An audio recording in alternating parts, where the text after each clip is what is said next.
Derdim olmaz ki gülüm, seni görəndə gözüm, gəl darıxdırma məni, qoyma həsrətlə ölüm.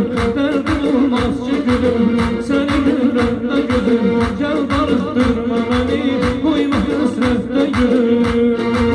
Qara gözlərin məni, axı eləyər məni. Sen gələndən ay gözəl, bilmirəm kədər nədir. Gülüşün gözəl diyar, yaşı gözdən qoparar. Öldürər baxışların, baxar da xumar xumar. Gülüşün gözəl diyar, yaşı gözdən qoparar. Öldürər baxışların, baxar da xumar xumar.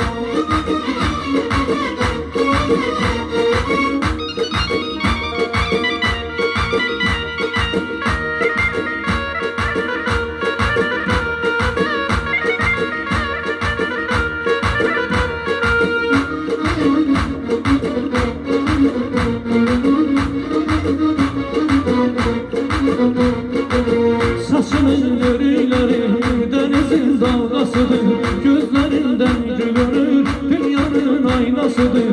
Saçının örüleri denizin dalgasıdır, gözlerinden görünür dünyanın aynasıdır. Kara gözlerin beni ah neyleyər beni. Sen gələndən ay gözəl, bilmirəm kədər nədir. Gülüşün gözəl diyar, yaşı gözdən qoparar. Öldürər baxışların, baxar da xumar xumar. Gülüşün gözəl diyar, yaşı gözdən qoparar. Öldürər baxışların, baxar da xumar xumar.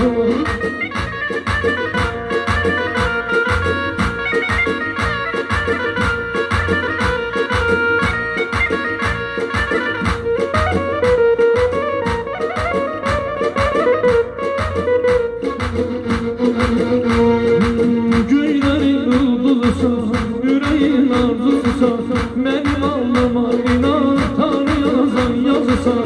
Göylerin ulduzusan, yüreğin arzususan, benim alnıma inan, Tanrı yazan yazısan.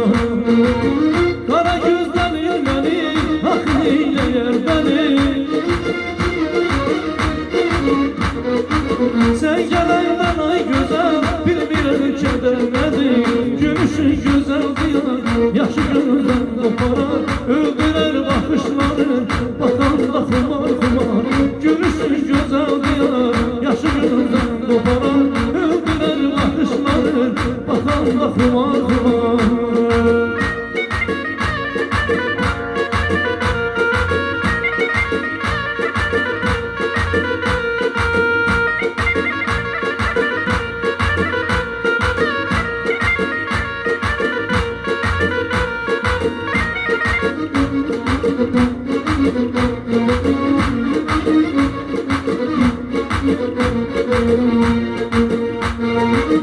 Kara gözlerin beni, ah neyleyər beni. Sen gələndən ay gözəl, bilmirəm kədər nədir. Gülüşün gözəl diyar, yaşı gözdən qoparar. Öldürər baxışların, baxar da xumar xumar. Gülüşün gözəl diyar, yaşı gözdən qoparar. Öldürər baxışların, baxar da xumar xumar.